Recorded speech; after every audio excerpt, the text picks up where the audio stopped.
When chaos surrounds you, your power lies in staying grounded. The most successful people aren't the busiest. They're the most intentional. They don't let urgency override importance.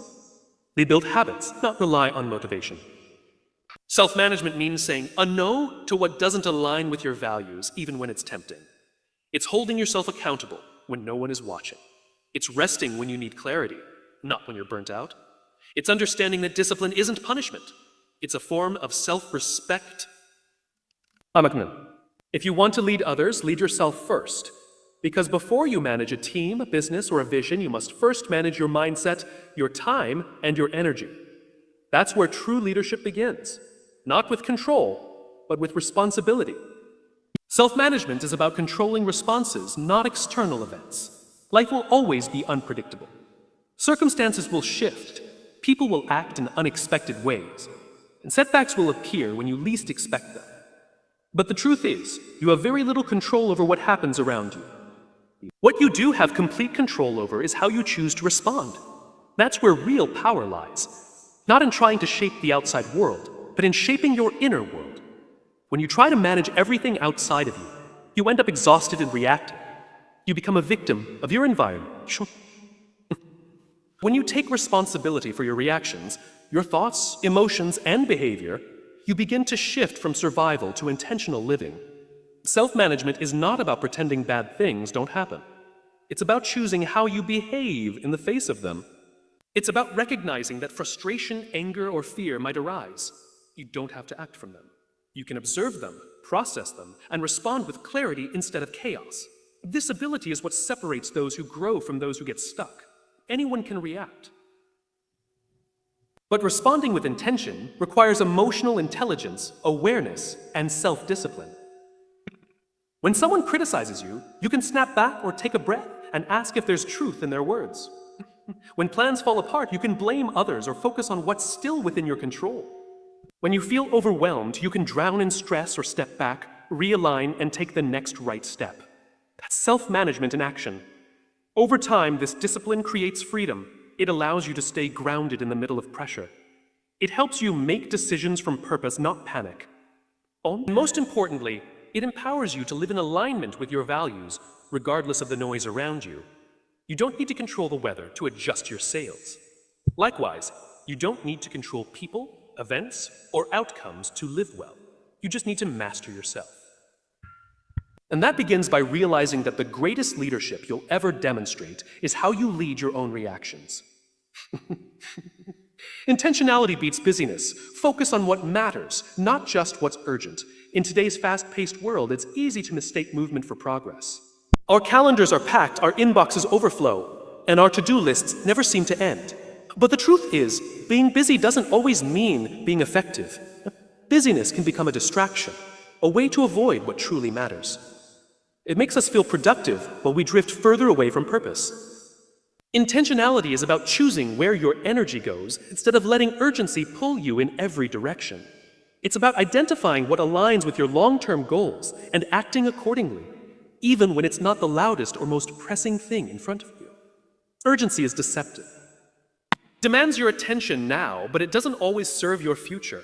Many people spend their entire day putting out fires and never get closer to the life they truly want. Intentional people ask better questions. Could this move me forward? Is this aligned with my values?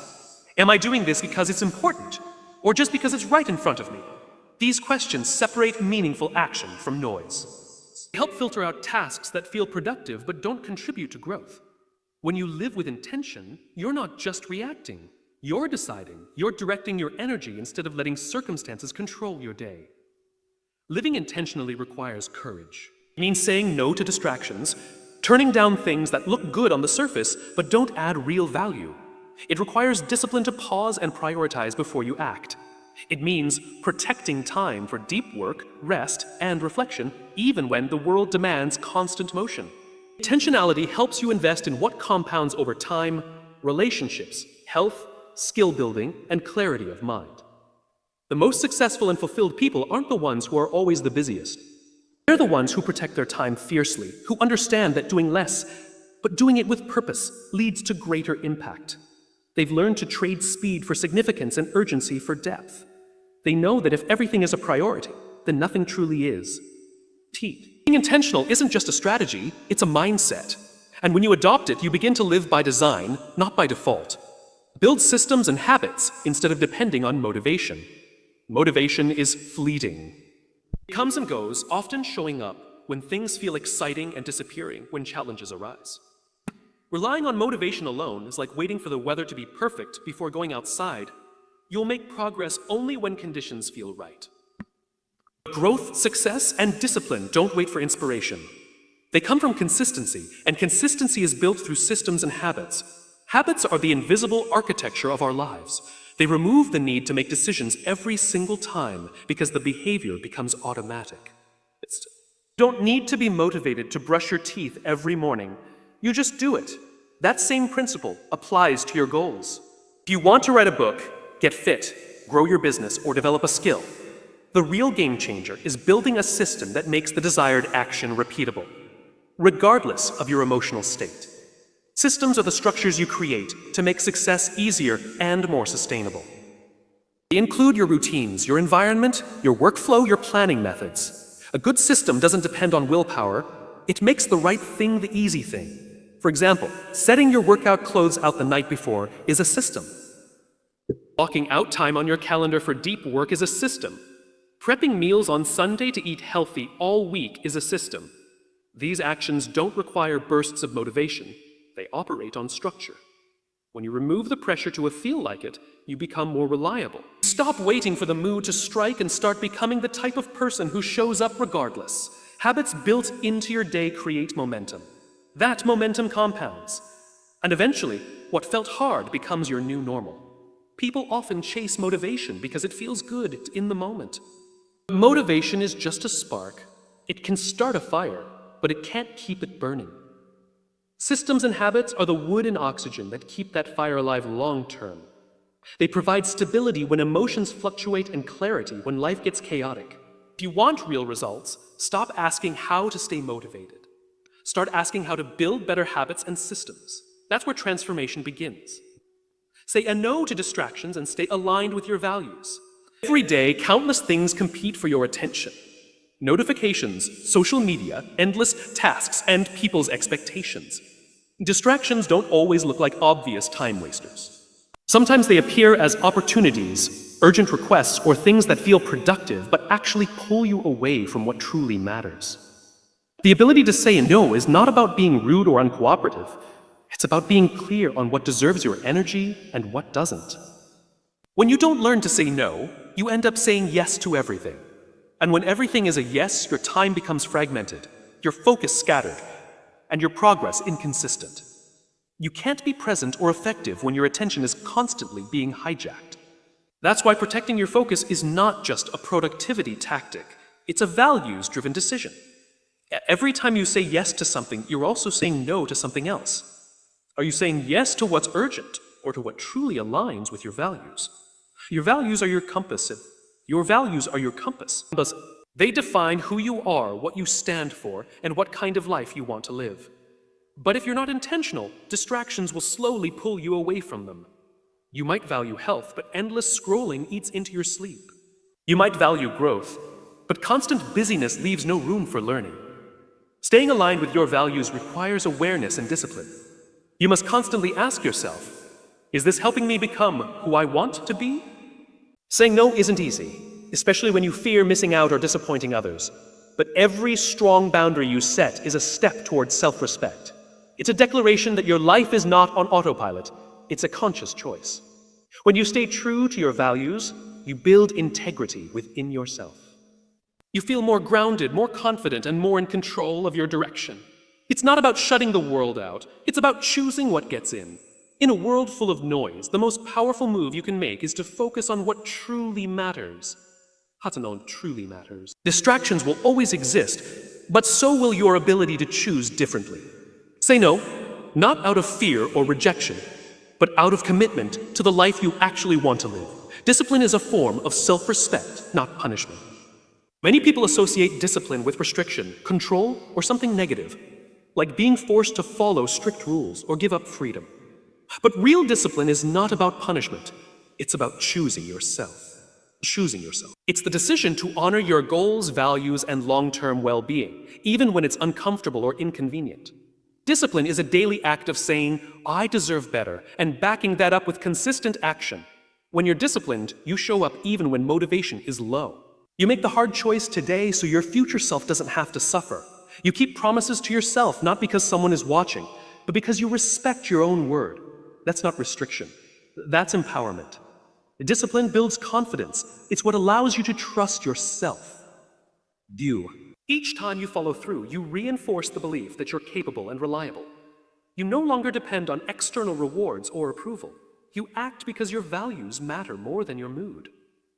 Lack of discipline often comes disguised as comfort, hitting snooze, skipping the gym, procrastinating, choosing short-term pleasure. But over time, this comfort becomes a trap. It creates regret, anxiety, and a sense that you're falling short of your potential. Discipline, on the other hand, feels hard in the moment but builds freedom in the long run. It gives you control over your time, your habits, and your mindset. It clears the path between who you are and who you want to become. Choosing discipline is choosing growth. It's not about being perfect. It's about being intentional. When you fall off track, you get back up, not because you have to, but because you care enough about your future. That's what self-respect looks like in action. Discipline teaches you to delay gratification, to think long-term, and to put purpose before impulse. We often admire successful people for their achievements, but what lies beneath is usually years of disciplined effort. The late nights, early mornings, consistent habits, and tough choices, these are acts of self-respect repeated over time. Discipline is not the enemy of joy. It's the foundation for a meaningful life. When you embrace it, you stop chasing shortcuts and start building something real, brick by brick, decision by decision. That's how respect for yourself becomes the engine that drives your best self forward. You can't lead others effectively until you learn to lead yourself. Leadership isn't just about guiding teams, managing projects, or making big decisions. At its core, leadership starts with personal responsibility. If you can't manage your own emotions, habits, time, and mindset, how can you expect others to trust your direction? People don't just follow titles. They follow examples. And the first example you set is how you carry yourself when no one is watching. Leading yourself means showing up with consistency, even when it's hard. It means practicing discipline, making thoughtful decisions, and aligning your actions with your values. It's about doing the internal work, developing emotional intelligence, resilience, and self-awareness. It's self-awareness. When you hold yourself accountable, you earn the right to hold others accountable.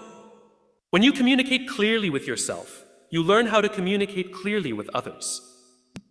The way you lead your inner world creates the foundation for how you lead your outer world. Without self-leadership, leadership becomes reactive. You lead from insecurity, ego, or fear rather than clarity and purpose. You might try to control others to compensate for your own lack of control. Or you might avoid conflict and responsibility, hoping someone else will step up. But great leaders don't wait to be told what to do. They take ownership of who they are becoming. That ownership builds trust, and trust is the foundation of all leadership. When you lead yourself well, you bring calm into chaos. You don't get rattled by pressure because you've already faced your own weaknesses and learned how to work through them. You're not threatened by other people's strengths because you're secure in your own. And you don't need constant recognition because your motivation is rooted in purpose, not approval. This kind of presence is magnetic. It inspires others not just to follow, but to grow. True leadership is not about being in control of others, it's about being in control of yourself. It's about being the kind of person others want to follow, because your actions reflect integrity, empathy, and strength. Until you lead yourself with clarity, discipline, and courage, every attempt to lead others will feel shaky and incomplete. Self-leadership isn't the first step in leadership, it's the foundation. Without it, the rest eventually crumbles. So before you step forward to lead others, take a step inward first. Ask yourself, am I leading myself with the same clarity, discipline, and purpose I expect from others? Because real leadership doesn't start on a stage or in a meeting room. It starts in the quiet moments when no one is watching. Master those moments, and you'll be the kind of leader others willingly follow. Usually.